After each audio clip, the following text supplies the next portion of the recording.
Welcome to Sir Henry Fraser, His Life in Focus. I'm Miles Eversley, thanks for joining us. You may recall that Sir Henry ended the last programme with memories of Athens. Tales of his travels across Europe during the summer of 1965 continue in this city. On the last day that we were in Athens, before we were due to take a train back from Athens right across Europe to Dover, on that very last day we hitchhiked to the beach and I left my duffel bag at the bus stop where we were waiting for a ride. And I realized when we got to the beach that I didn't have my duffel bag with my camera and my passport. So we hitched a ride back to Piraeus, hoping to find my duffel bag, and of course it was gone. It had money in it, it had my train ticket. So what could I do? I had my passport. I had to go to the British High Commission the following morning and get what they call the laissez-passer. They believed me, I gave them the information, and that one sheet got me across Europe. So I then hitchhiked from Athens up through Greece, through the southern part of Yugoslavia, until getting to Belgrade. From Belgrade, I was able to afford a train to Zagreb. And in Zagreb, there was a student from International Hall whom I knew. He had given me his address, and he said, if you find yourself in Zagreb, make sure you get in touch. So I was able to phone him from Belgrade in a good old-fashioned phone, you know, dropping coins in. He met me at the station in Zagreb, put me up for the night, and then from there I moved on. When I went out to hitchhike from Zagreb, I instantly was picked up by a man from southern Yugoslavia who had driven through the night and picked me up at 9 o'clock in the morning on the outskirts of Zagreb, driving an ancient Czechoslovakian car, a Lada car. And you recall the Lada car was a cheap Czech car, but this car was wonderful. He picked me up, and within 5 minutes, he took his hands off the wheel, and he did this, and he pointed to me. Now, my driving license was somewhere in Greece. It was lost. But he was sleepy, and I could drive. So I took over the wheel and drove all the way through northern Yugoslavia from Zagreb to the border. From the border all the way through the Austrian Alps. And this is going through hairpin bends, under tunnels, looking over, down there, you know. Amazing drive in this little old car. And then into Germany and across Germany to Bonn. Got to Bonn just before 9 o'clock, just in time to get into the youth hostel in Bonn. And next morning, hitchhiking off again to Dover and crossing the water by ferry for Dover. So that was an amazing experience, driving across the Alps in an ancient Lada car without a driving license. You know, great fun. My second year in London was hard work, of course. I actually did study. So I was able to get my honours degree in physiology, and the graduation ceremony for the University of London was held in St. Paul's Cathedral. There were several days of graduation, but there was this great cathedral with the magnificent stained glass and the chandeliers and all the beautiful architecture of St. Paul's, which I had been touring, of course, previously, but this was where the graduation was. And after graduation, I had to find my way back to Jamaica. Now, as I said, I was skint. I was a penniless student, and I'd somehow got through my second year surviving without malnutrition. But how was I going to get back to Jamaica? As I said, my parents could not even have afforded a plane ticket, even if my father had known how to get the money to me. And so what I did was to try to do part-time jobs and earn the money to buy a ticket back to Barbados. Well, I discovered that a part-time job for an unskilled worker earned just enough money to buy meals and get you to the job.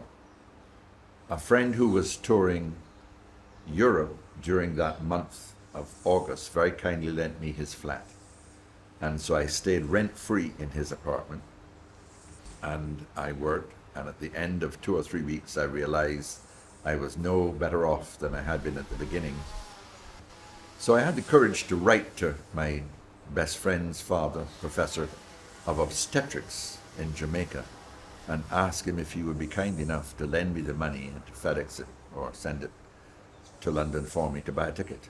And that's how I got back to Barbados, where I scrounged the money to buy a ticket to get to Jamaica. And so there I was after a fantastic 2 years, living very, very carefully in order to get through those 2 years, and finally back in Jamaica. And the reason for my poverty basically was because the university had screwed up. When they encouraged me to go to London, I was promised a scholarship to fund that period, and they wouldn't. And the Barbados government simply said, well, you got a scholarship and the maximum is 5 years, so the rest of it is up to you. So I then had to borrow the money from the university on a student loan to survive my last year of medicine. My 3 years of clinical medicine in Jamaica were very interesting. I had matured, I enjoyed it, I enjoyed the studying, but I continued to enjoy Jamaican life. And this was the era now when the Jamaica ska was shaking the world, where the Jamaican musicians like Peter Tosh and so on had come into their own. Ska music was absolutely fantastic. The fetes every weekend were wonderful. The tennis continued to be enjoyable. The table tennis was good. The art was good. I got very much involved in the art world. I met Barry Watson, who was the most famous Jamaican artist, the outstanding artist of the Caribbean. Barry was just an amazing man. He finally died a couple of years ago at the age of 85.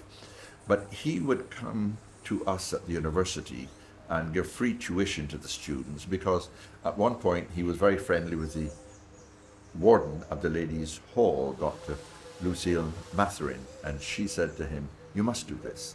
So that got me very involved in art, and I in fact organized an exhibition of art on the campus, and I painted and I sculpted.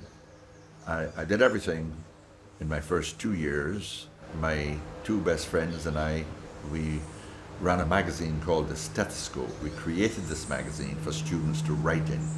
So we wrote a variety of things.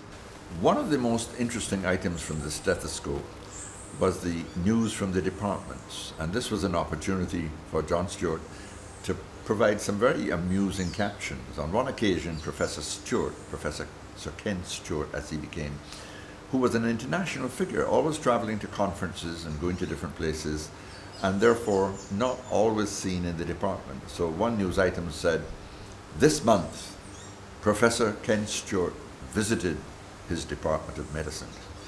And he was very amused, and he took it in good spirit.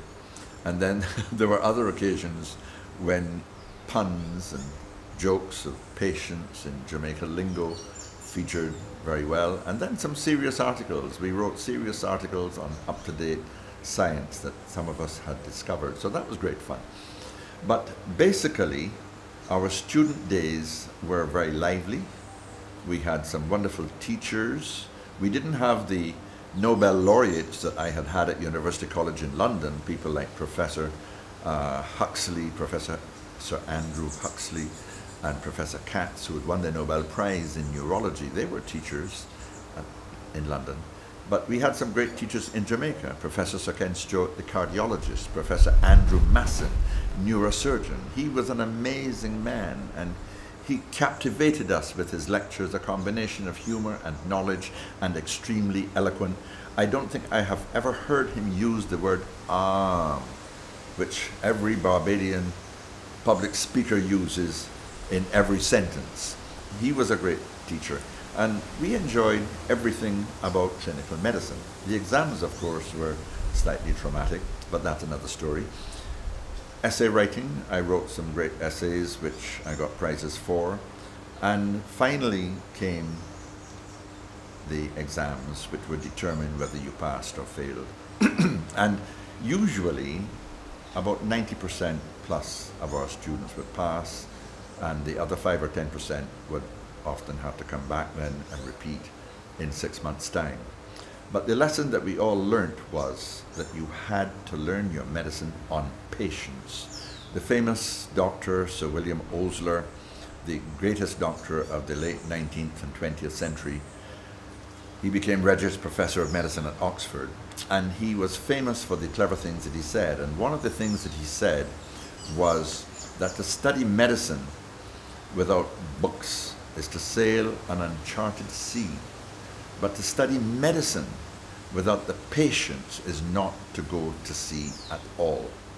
And we demonstrated over and over again from our experience, from older students, and subsequently as a teacher, the students who would not go to the wards and learn from the patients were the students who would fail the exams, because the patients tell a story, and the story of each condition, each disease, can be best remembered in relation to patients who had it and whom you looked after, managed, talked to, and examined.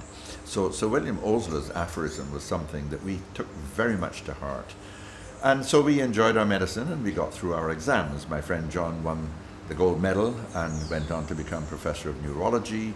My other friend Ren, the Jamaican, whose father was the bursar of the university and who had done anatomy, he became a distinguished professor of neurosurgery in Canada, the chairman of the Board of Examiners for Neurosurgery in Canada, and professor at the university in Halifax, Nova Scotia. So we were good examples of the people who did the intercalated BSc, enjoyed therefore the principles and the practice of doing research, and became teachers of medicine wherever we ended up working. And so that was my 2 years in Jamaica, 2 years of medicine, 2 years of extremely hard work, but the very satisfying result of qualifying as a doctor, and then recognizing that you were going to be responsible for patients' lives. And one of the great things that we learned was how to be empathetic, how to talk to patients and how to talk to family, because that was often the most difficult thing. And we learned very quickly that talking to family was as important as talking to patients, so that while I was an acting house officer for Dr. Donald Christian, I learnt that one of my most important roles at the end of a ward round, when decisions were made, there would be patients waiting in the ante-room to talk to the doctor. And I learned therefore how to do that with Don Christian. Don Christian was a very interesting man who taught us a lot, and he was one of the original students coming from Antigua in 1948. There were 33 students who were selected by a committee which went around the Caribbean to choose these very important and very fortunate students from 600 applicants. And that committee of 5 people toured the English-speaking Caribbean to select students. So they literally went everywhere. And Don Christian was the one who was chosen from Antigua. He went on to become a consultant in medicine, and he taught me. And he had a great sense of humor. He said some very, very practical things. He had a wonderful sense of humor, and I wrote an article for the Stethoscope magazine called Around with the Don, documenting some of his anecdotes, some of the stories, because his stories embedded a great deal in your mind. I always say that history is in fact derived from the words his story, hence history. And stories are terribly important. Stories help us to remember details which we otherwise wouldn't remember. So when I walked onto the ward, Dr. Christian said, "Young Fraser, you're going to be my house officer for the next 3 months." What had happened was that his house officer, doing the job of being supervised for 1 year after graduation and called the internship, and the job is that of a house officer, working on the house, doing exactly what you're told and learning as much as you can by doing this time. His house officer had been robbed the night before, and he and his wife had been subjected to a terrible scene by the criminals who had robbed them. And so he had promptly resigned from his job. He said, "I'm not going to be able to do a job where I'm out of the house at night on emergency duty." So this was bad for him, but good for me.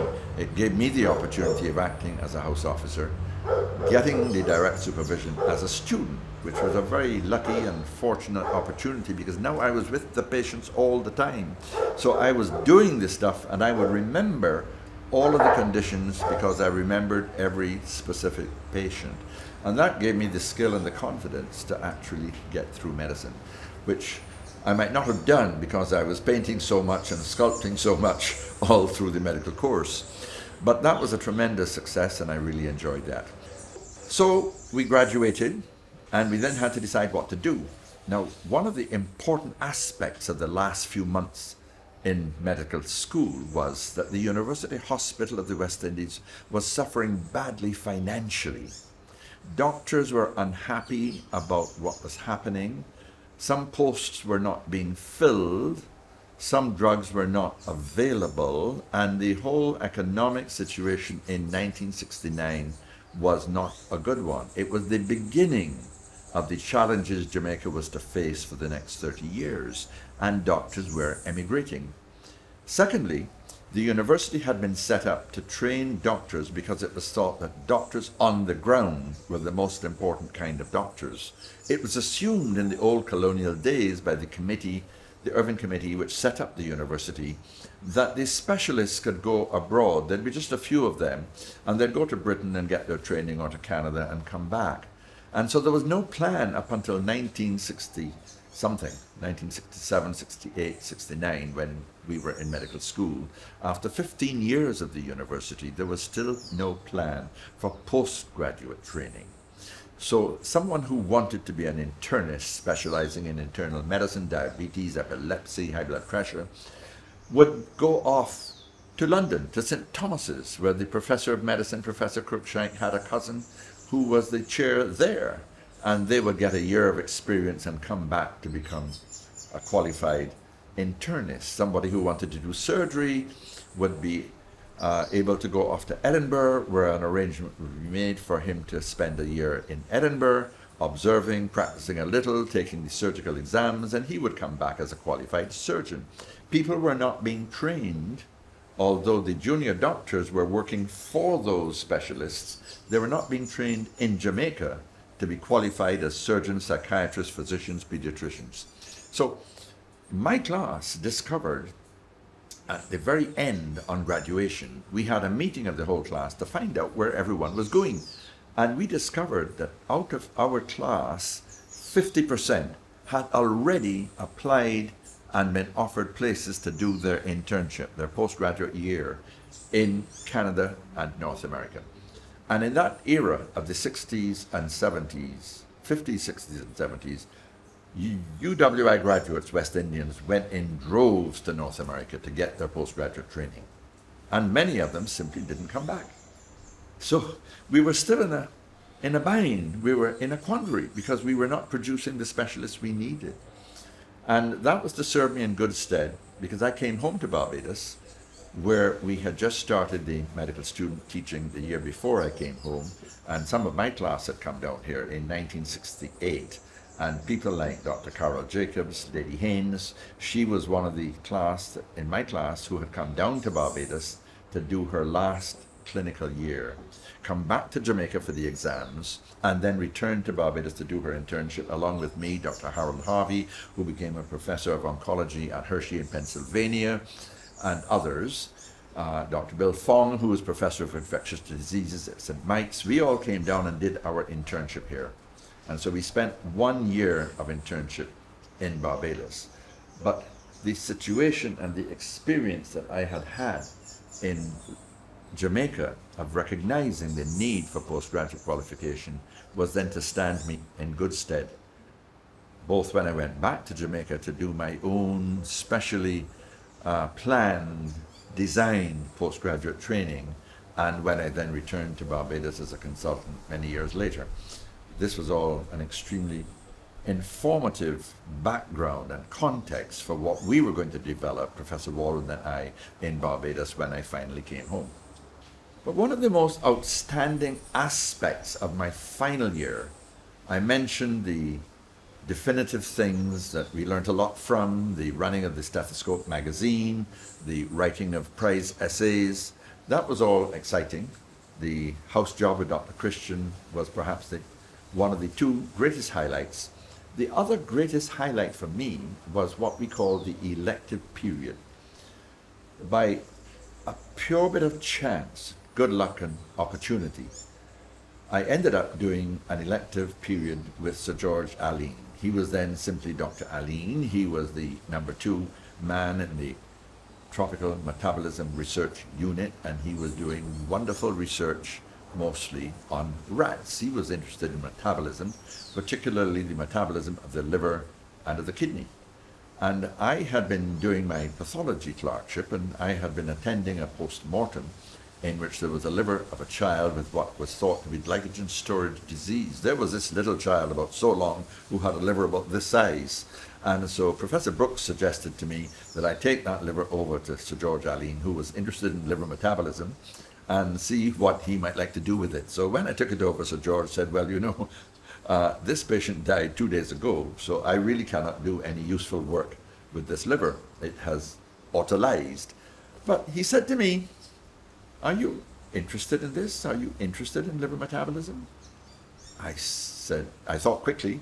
I thought the best answer would be to say, yes, I'm fascinated by the liver. You see, I hadn't really thought about it at all. So he said, well, why don't you come and do your elective period with me?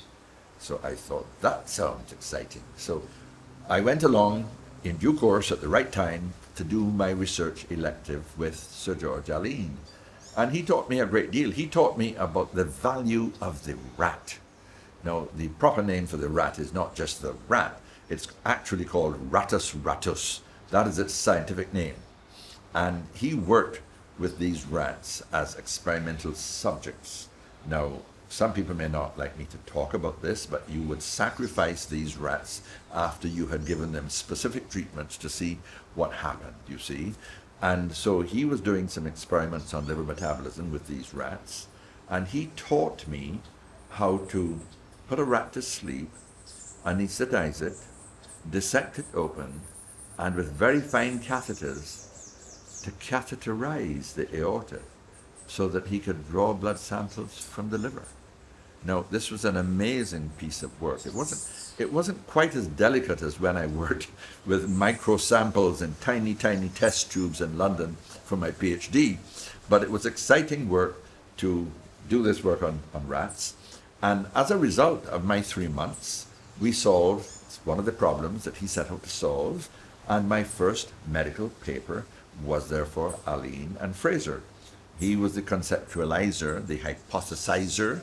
He put forward the thesis, and he designed the experiments. I was merely the technician carrying out the work with the rats, but it was my first paper on metabolism in the rat with Sir George.